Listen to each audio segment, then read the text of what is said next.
Alô, comunidade, boa tarde, Brasil. As notícias mais importantes desta tarde você tem agora no ICL Urgente, sempre às 5 horas da tarde, sempre com a gente, na redação do ICL Notícias, a Laura Couto. Boa tarde, Laura. Boa tarde, Rodrigo. Boa tarde para todo mundo que está nos assistindo. É isso, boa tarde para você que mora nesse país em que os bolsonaristas querem ajudar os ricos a pagar menos imposto de renda. Sabe como é que é, né, coitados? O partido de Ciro Nogueira, o PP, Partido Progressistas, Ciro Nogueira, que foi ministro do Jair Bolsonaro, apresentou uma emenda dentro do debate sobre isenção de imposto de renda, e essa isenção vale para quem ganha até 5 mil. Para poder isentar quem ganha pouco, tem que cobrar mais de quem ganha muito. Essa era a proposta original do governo. Só que o Ciro Nogueira, o bolsonarista, está querendo diminuir o imposto cobrado dos muito ricos. Daqui a pouquinho vamos falar mais sobre isso, é a nossa chamada principal nesta quarta-feira. Mas vamos falar de justiça para a extrema-direita.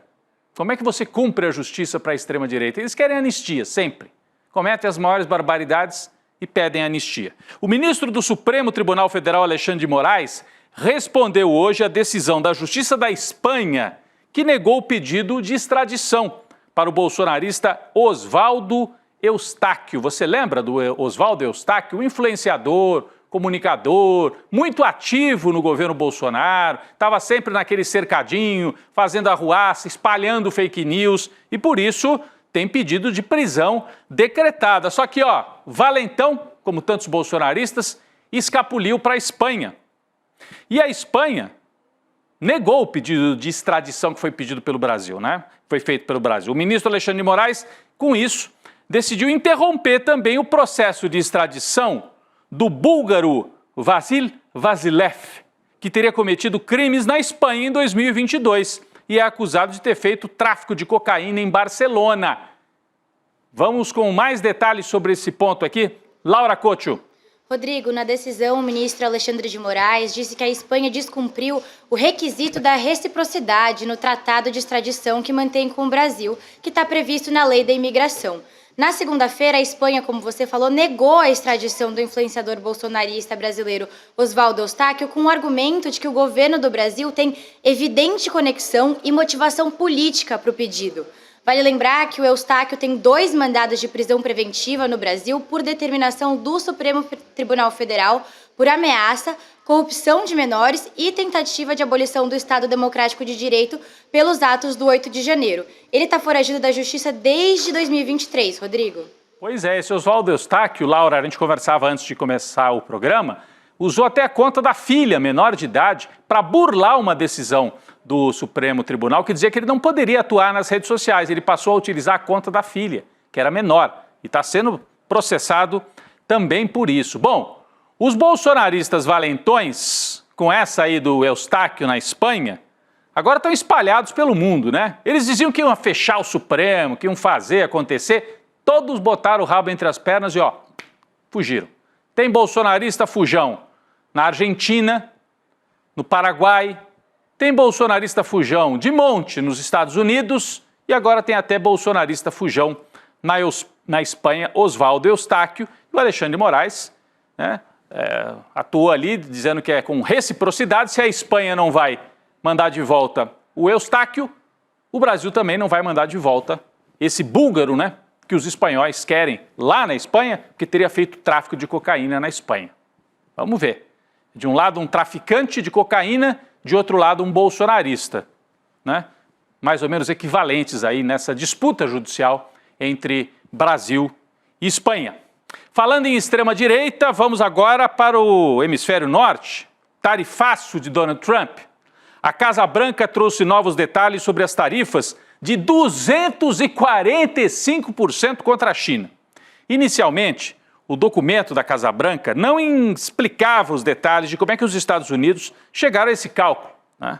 Mas agora o documento foi atualizado no dia de hoje para esclarecer que a taxa será aplicada sobre produtos específicos. Ah, bom, então é absurdo. 245% de taxa de importação adotada por um país que durante décadas fez o discurso do liberalismo, abrir, né, as economias e tal. E agora estão nessa guerra com a China. Laura Couto tem mais informações também sobre esse fato, Laura. Pois é, Rodrigo, isso realmente gerou uma confusão. Então, o novo texto da Casa Branca ficou assim: a China enfrenta uma tarifa de 245% sobre importações para os Estados Unidos como resultado das suas ações retaliatórias.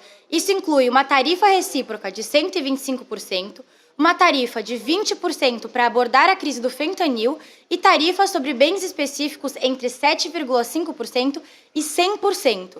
Essas tarifas sobre os bens específicos se referem à Lei do Comércio. Ela basicamente permite que os Estados Unidos apliquem retaliações a governos estrangeiros que atrapalhem o comércio do país. A Casa Branca ainda classificou as tarifas como uma forma de nivelar o campo de atuação e proteger a segurança nacional dos Estados Unidos. Rodrigo?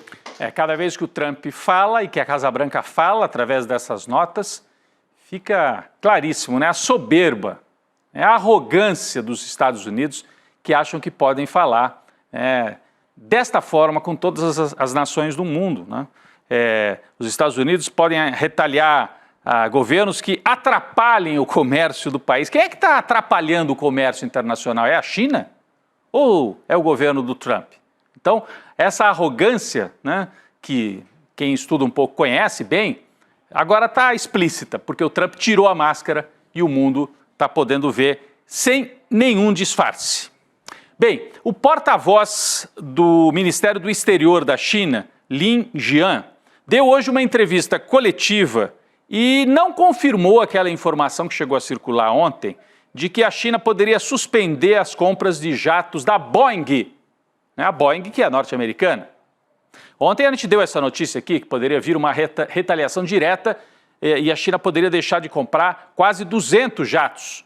Hoje o Lin Jian deu essa entrevista e parece ter adotado uma posição mais cautelosa, deixou em aberto esta possibilidade. Apesar disso, elogiou diretamente o Brasil, a indústria brasileira, a Embraer, deixando também espaço para que o Brasil avance na venda de aeronaves para a China. Vamos ver o que disse o porta-voz chinês, é muito importante para a gente entender os espaços que se abrem de oportunidade para o Brasil. Aqui, Lin Jian, abre aspas. Permitam-me salientar que o Brasil é um peso pesado aeroespacial e a China atribui grande importância ao esforço de cooperação prática com o Brasil na indústria aeroespacial e em outras áreas. Nós recebemos bem as companhias aéreas chinesas e o lado brasileiro realizando uma cooperação relevante com base nos princípios do mercado. Ele fala de complexo aeroespacial, muita gente não sabe, mas aqui na beira da Via Dutra, no Vale do Paraíba, fica a Embraer, uma das maiores empresas de aviação do mundo, de produção de aviões, especialmente aviões de médio porte.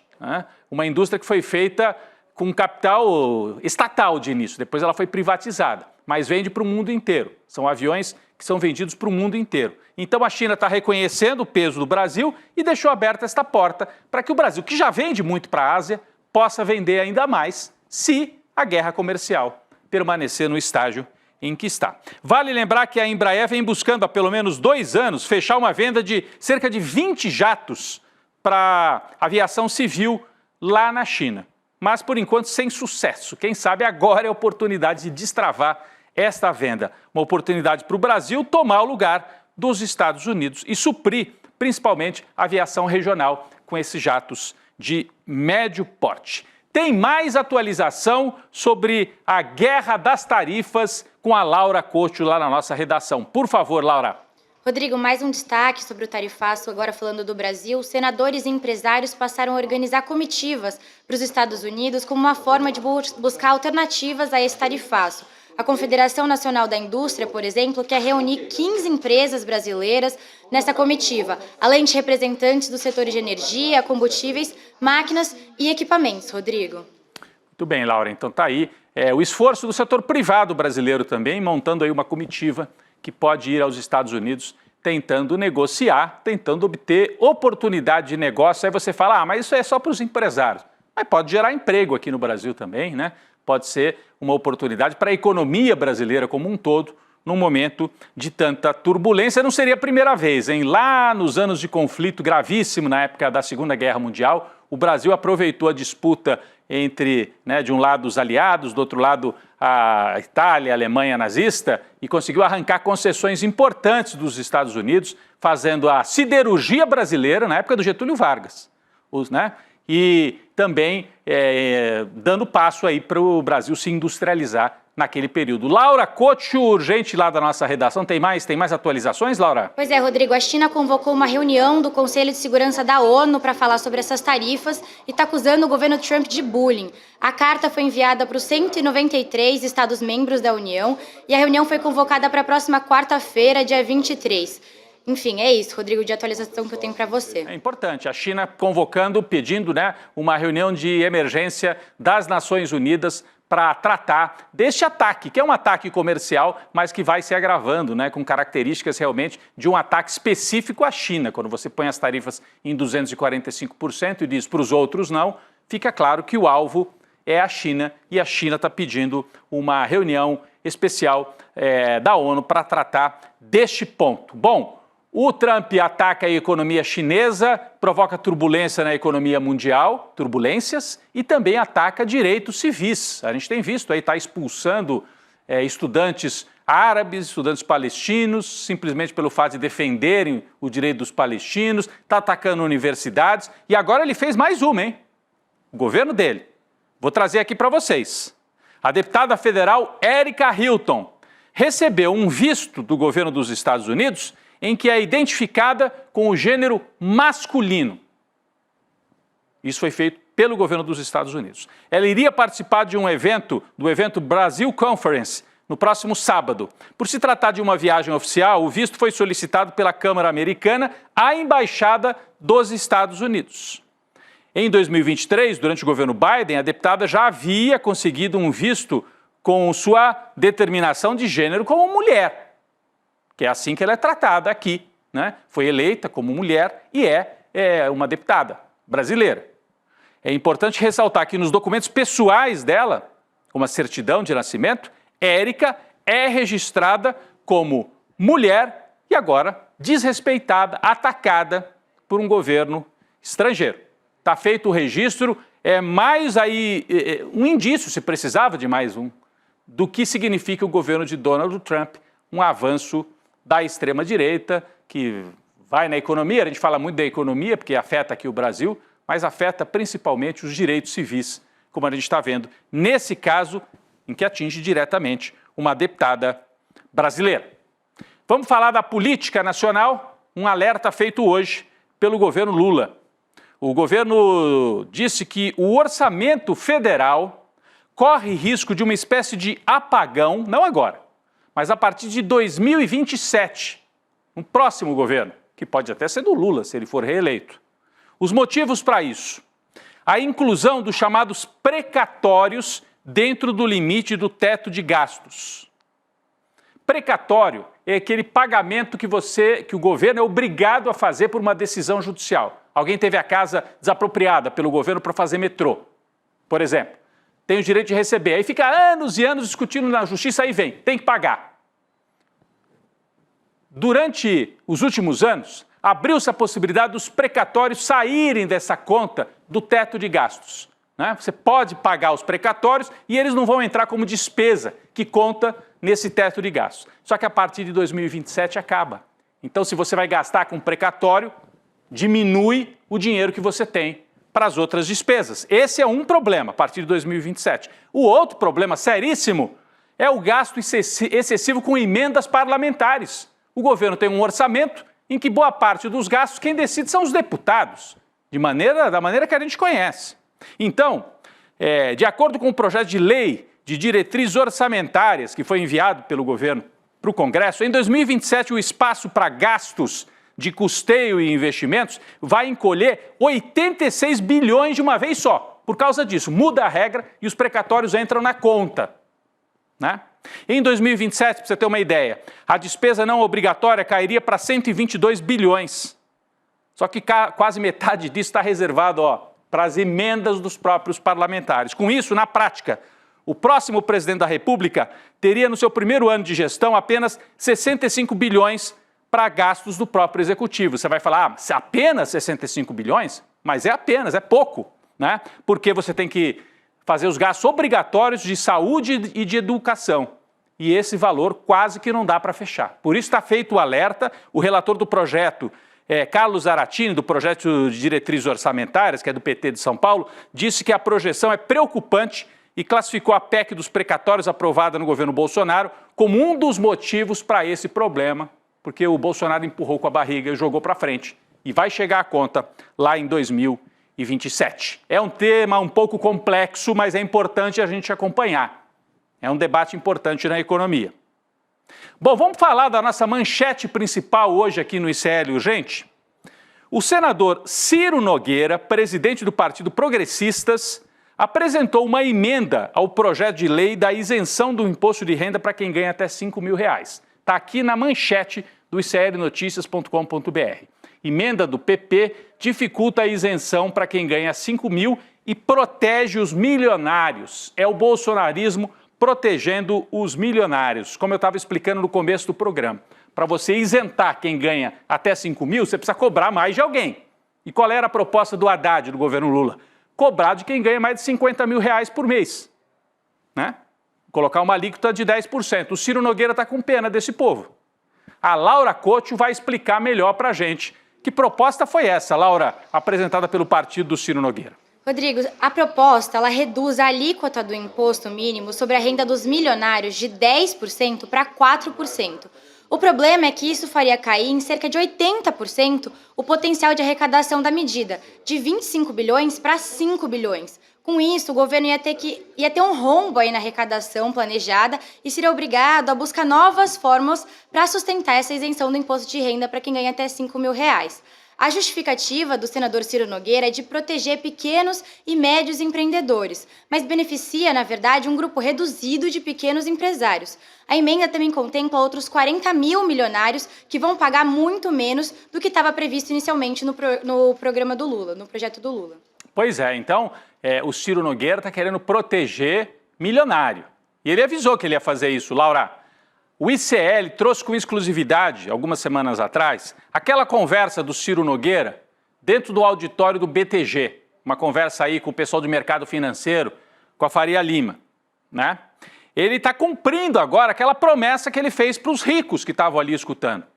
Naquela conversa, o Ciro Nogueira fez algumas previsões. O Lula acabou, não tem governo Lula mais, nem candidato à reeleição ele vai ser. Uma torcida, né? Se mostrou falha essa avaliação dele. Então, a avaliação era uma torcida. Mas, além disso, ele também fez um aceno, dizendo que ia cuidar para que não houvesse taxação dos mais ricos, respondendo à pergunta de uma das participantes do evento. Vamos relembrar esse trecho? Vamos ouvir.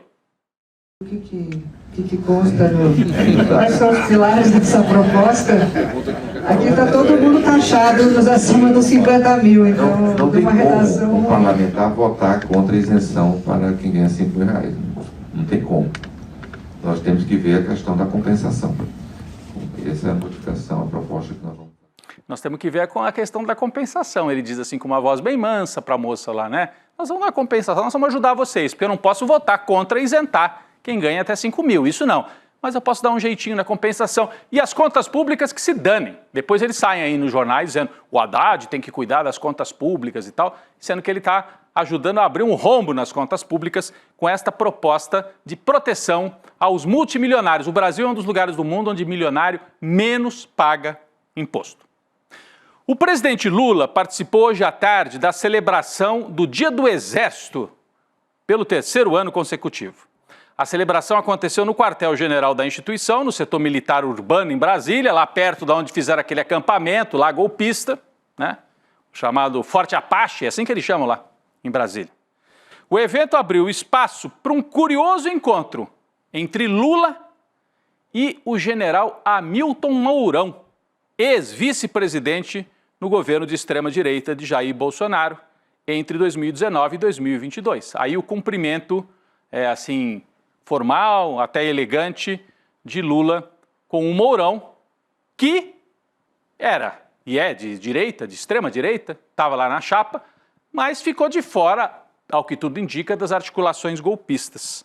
Então, o Lula foi lá e cumprimentou o Mourão, parece que nem houve constrangimento. Mas A Laura Costa tem mais detalhes desse dia, né, Laura, em que o comandante do Exército discursou, né, fez algumas declarações com a presença de Lula ali no evento, né?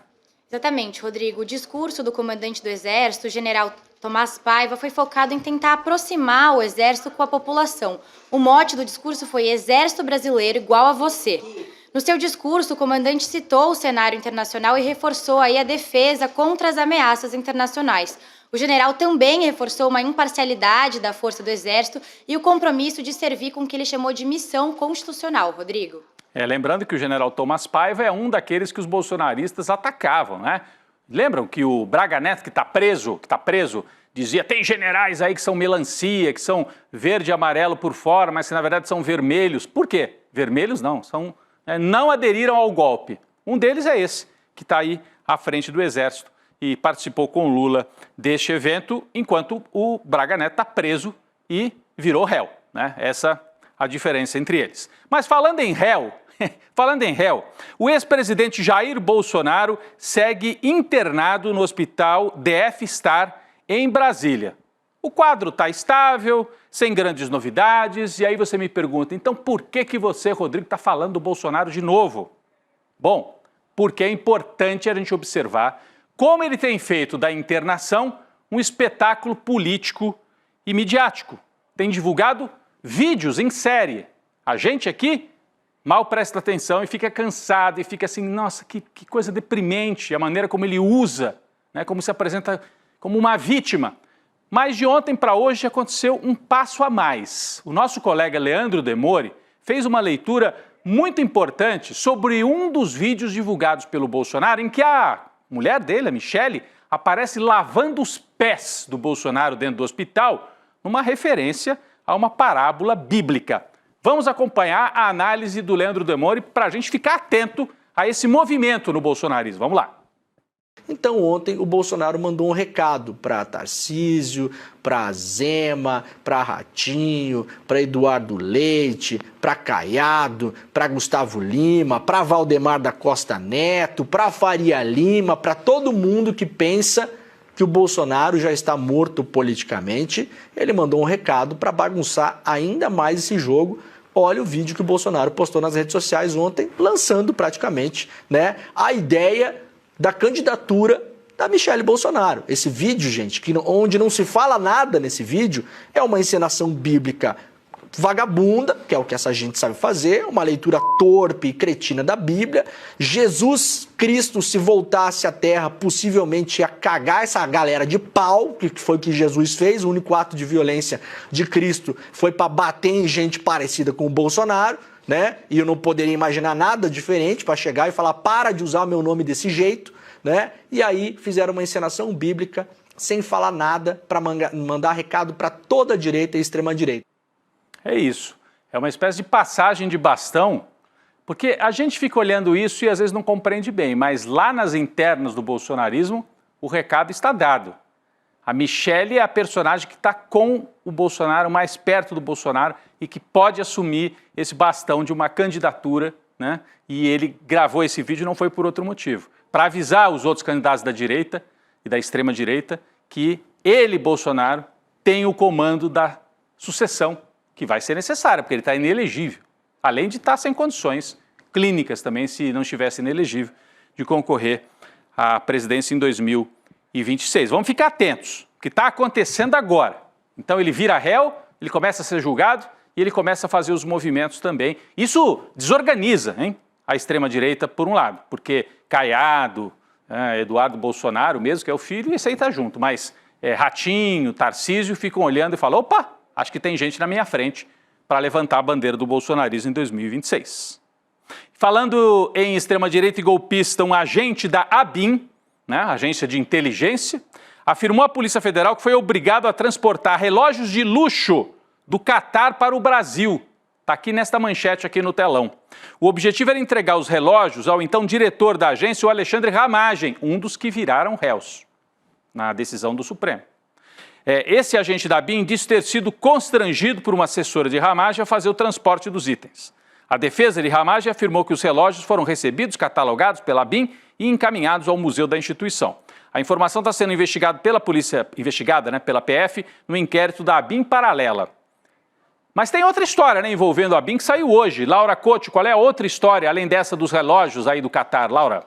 Rodrigo, um outro funcionário da ABIN disse em depoimento à Polícia Federal que os drones da agência foram usados para gravar Jair Bolsonaro em eventos externos, como as motociatas e outras aglomerações. O objetivo era promover a imagem do ex-presidente Jair Bolsonaro. O então diretor da ABIN, o Alexandre Ramagem, ele publicava esses vídeos desses eventos nas redes sociais, mas não informava que as imagens foram feitas por drones da ABIN. Vale lembrar, Rodrigo, que amanhã a Polícia Federal vai colher o depoimento do atual diretor da ABIN, o Luiz Fernando Correia, sob a suspeita de obstrução da atual gestão na investigação da ABIN Paralela, Rodrigo. A gente continua acompanhando também a história da ABIN Paralela. Bom, São Paulo, o território de Tarcísio, o moderado, extremista de direita moderado, é assim que a imprensa gloriosa chama Tarcísio. Um vídeo gravado dentro de uma unidade da Polícia Militar de São Paulo e publicado na conta oficial no Instagram chama a atenção por referências a símbolos de supremacia branca e por ligação com a extrema-direita.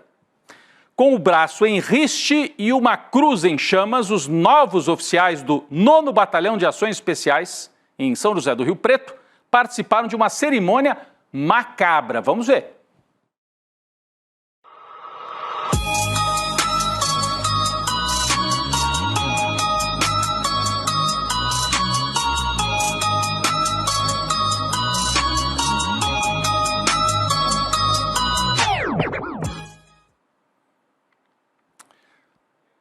Laura Couto, depois as pessoas se espantam, né, quando a polícia acha que tem liberdade aí para agredir, para, enfim, atuar como se fosse uma espécie de milícia muitas vezes. Laura?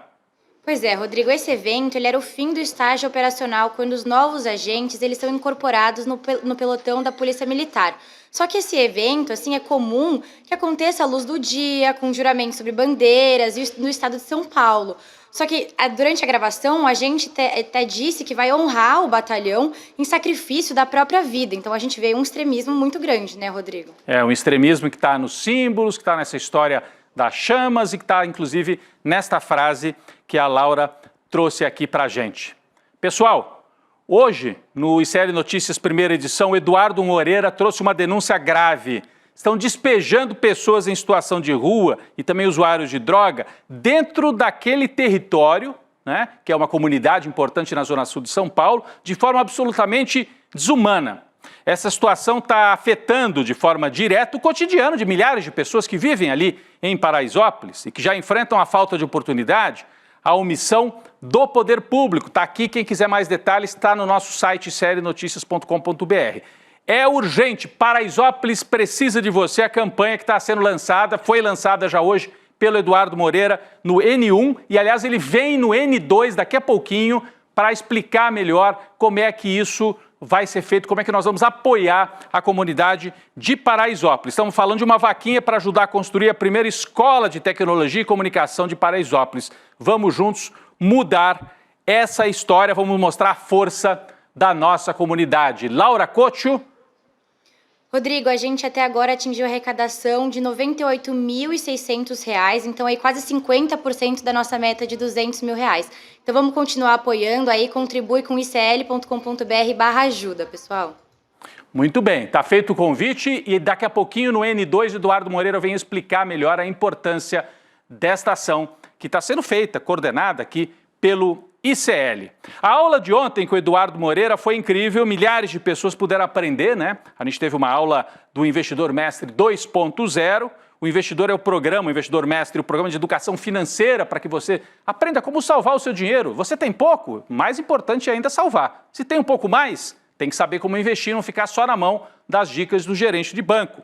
Não perca tempo, o replay desta aula está disponível por tempo limitado. Você pode se inscrever, está aí na tela, iclurgente.com.br. Você que por acaso esqueceu, não acompanhou ontem, ou ouviu só pela metade, ouviu só um pedaço, quer acompanhar de novo, vai ter o replay. É só deixar o seu e-mail aí, iclurgente.com.br. Entra, coloca o e-mail ou faz pelo QR Code que está aí na tela. Você também pode fazer o pedido e acompanhar o replay desta super aula Investidor Mestre 2.0. Laura Couto, obrigado pela presença mais uma vez. Amanhã eu não estou por aqui, Laura, mas você cuida da lojinha aqui do ICL Urgente direitinho, eu tenho certeza, com o meu amigo e o nosso super companheiro jornalista Fábio Panunzio à frente do ICL Urgente amanhã. E eu estou de volta depois do feriado. Mas hoje ainda tem aqui o N2, eu estaria ao lado da Gabi, do Chico Sá, com muito prazer. Tchau, Laura, obrigado, viu? Tchau, Rodrigo. Boa tarde, bom feriado. Valeu, gente. É isso aí. Daqui a pouco a gente segue com as notícias no N2. Valeu, gente. Fala, turma. É o seguinte, quer mais uma chance para assistir a nossa aula que fez o maior sucesso de educação financeira? Teve gente que perdeu por diversos motivos, né? Até por ter esquecido simplesmente e está querendo assistir. Então a gente vai liberar um link aqui para você poder assistir a aula e aproveitar tudo que ela trouxe de bom para as pessoas que estavam lá. Realmente, é uma hora para mudar completamente a sua visão sobre o mundo das finanças e dos investimentos. E no final da aula também uma chance de você se juntar a mais de 70 mil pessoas que fazem parte da nossa comunidade, que todos os dias acompanham os mercados e tem toda essa nossa ajuda, esse nosso suporte para reequilibrar a sua vida financeira, tá bom? Boa aula para vocês!